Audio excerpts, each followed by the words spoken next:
Irmãos, boa noite. Dando seguimento às nossas devocionais que têm sido gravadas para facilitar o acompanhamento, né, daquilo que a igreja tem tratado. Hoje eu quero falar acerca do Evangelho de Mateus, capítulo de número 6, versículos de 5 a 8. Jesus instrui acerca da oração. E o Senhor diz assim: E quando orardes, não sereis como os hipócritas, porque gostam de orar em pé nas sinagogas e nos cantos das praças, para serem vistos dos homens. Em verdade vos digo que eles já receberam a recompensa. Tu, porém, quando orares, entra no teu quarto e fecha a porta. Orarás ao teu pai que está em secreto, e teu pai que vê em secreto te recompensará. E orando, não useis de vãs repetições, como os gentios, porque presumem que pelo seu muito falar serão ouvidos. Não vos assemelheis, pois, a eles, porque Deus, o vosso Pai, sabe o de que tendes necessidade antes que lhe o peçais. A gente tem aqui um texto que Jesus está orientando os seus discípulos, os seus seguidores, pois o texto aqui ele está inserido no Sermão do Monte, acerca da necessidade de orar, mas não somente isso. Sobretudo, como deve ser o procedimento do cristão na oração. A gente percebe que dos 4 versículos, 3 deles, Jesus indica o que não deve ser feito. Verso de número 5, Jesus diz que não se deve orar como oram os hipócritas. E como oram os hipócritas? Eles oram em pé, nos cantos das praças, nas sinagogas. Não que a oração na sinagoga, entenda aí igreja, ou a oração em uma praça pública seja pecado. O problema aqui é que eles faziam dessa forma, objetivando serem vistos pelos homens. Esse é o problema.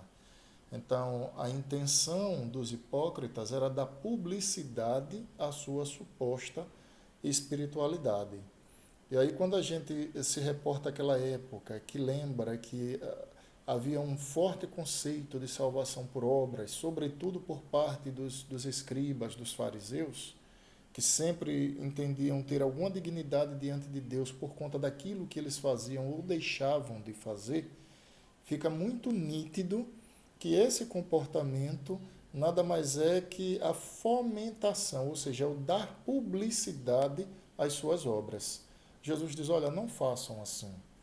Não, não vão aos cantos das praças, nas sinagogas, com o intuito de serem vistos pelos homens por estarem orando. Jesus diz: não façam. No verso 7, nós temos um outro não. Ele diz assim: e orando não useis de vãs repetições, como os gentios. Né? Gentio era todo aquele que era nascido fora do povo judeu, né? Fora do povo de Israel. Não é gentil de gentileza aqui.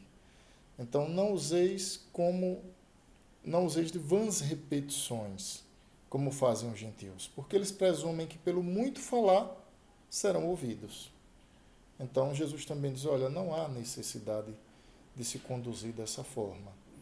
Jesus reprova veementemente a ideia do muito falar, das vãs repetições na expectativa de que Deus ouça essa oração. No verso 8, aí Jesus diz: não vos assemelheis, pois, a eles, aos gentios, porque Deus, o vosso Pai, sabe do que vocês têm necessidade. E Ele sabe antes que vocês o peçam. Mas o que eu quero destacar, amados, em especial, é o verso de número 6. Porque o verso de número 6 é o único versículo que Jesus aponta como deve fazer. Ele diz assim: tu, porém, quando orares, entra no teu quarto, fecha a porta, orarás ao teu pai, que está em secreto, e teu pai, que vê em secreto, te recompensará. Jesus aponta que a oração ela deve ser algo relacionado à intimidade espiritual com Deus. É a intenção de tratar pessoalmente com o Senhor. Né? A ideia de você entrar num quarto traz uma ideia de particularidade. Imagine você chamar alguém para conversar e essa conversa seja uma conversa séria. Você não vai conversar em público, você quer ter um assunto particular a tratar com alguém. E dentro dessa perspectiva também é uma perspectiva de humildade, né? Você vai tratar tão somente com o Senhor sem o interesse de dar publicidade, né? De fazer algum merchan acerca dessa relação com Deus. Tanto é que Jesus diz assim, Jesus diz, olha, o teu pai que te vê em secreto. O discípulo está em secreto porque está no quarto, está reservado. E esse pai que te vê em secreto te recompensará. Amados, trazendo uma aplicação para o contexto dos nossos dias, nós temos estado confinados. Comumente, quando se pergunta às pessoas porque elas estão ausentes da igreja, elas respondem, é o trabalho, é a faculdade, são as muitas atividades. As pessoas sempre apontam para o ativismo, o qual todos nós estamos sendo reféns desse ativismo. Mas esses dias são dias que esse argumento não serve para a nossa relação com Deus, porque todos estão confinados. Nós temos oportunidades de sobra para nos recolhermos em nosso quarto, buscarmos a Deus em oração. Temos a oportunidade para buscar a piedade. O apóstolo Paulo disse, exercita-te pessoalmente na piedade. O exercício físico para pouco é proveitoso, mas a piedade ela é muito proveitosa. Então, nós temos nesses dias essa oportunidade de buscarmos a Deus em oração, buscarmos ter comunhão de modo mais acentuado do que estamos habituados, nos trancarmos em nosso quarto, suplicar a Deus perdão pelos nossos pecados, suplicar a Deus que ilumine a nossa mente, o nosso coração, que Deus cuide das pessoas a quem nós tanto amamos, preserve as suas vidas em meio a toda essa calamidade pública que nós temos enfrentado. Nós temos a oportunidade, irmãos, de estar mais próximos a Deus. E queira Deus que o que nos leve a isso não seja o pavor de tudo que tem acontecido, mas o que nos leve a isso seja de fato um coração sincero, pessoas que não estão interessadas em publicar a sua comunhão com Deus, mas pessoas que estão interessadas em viver uma relação espiritual e verdadeira, pois Deus busca quem o adore em espírito e em verdade, e não quem esteja interessado em publicar uma suposta espiritualidade. Então, de que forma nós temos vivido esses dias?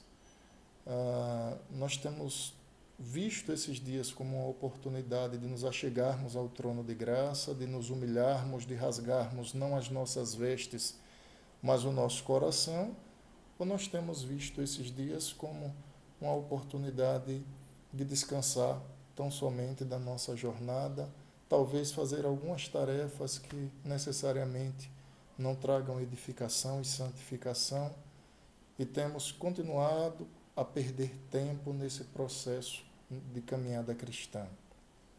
O apóstolo Paulo também disse que nós devemos buscar remir o tempo, pois os dias são maus. E literalmente, nós temos vivido dias muito maus. De que forma você tem aproveitado o seu tempo? Entre em teu quarto, tranque a tua porta, busque comunhão com Deus, suplique a Deus, sirva a Cristo e viva para a glória dele. Amém.